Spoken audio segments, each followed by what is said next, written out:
Sky Space, the Royal Tantra on the Great Perfection of Bodhicitta. If everything was also empty, we would be consumed into this emptiness. From the beginning there has not been any essence that is permanent. If something is permanent, it is permanent. It is the dominion of the Dharma. We abide in a spontaneity that is unchanging. If something is annihilated, it is annihilated. It is beyond annihilation. It is actually enlightenment. It cuts through the rivers of reversion.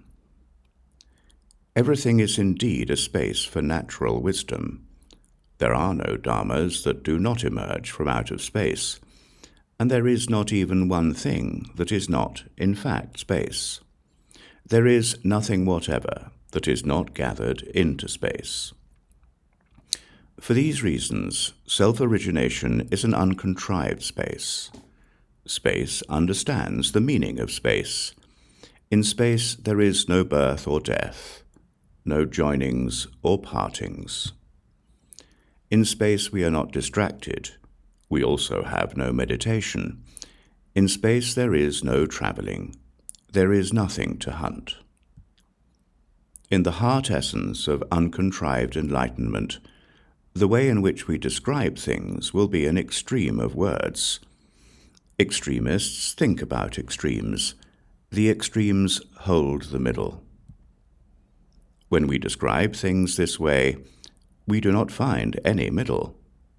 By believing in a middle, it will not be possible for us to be free from extremes.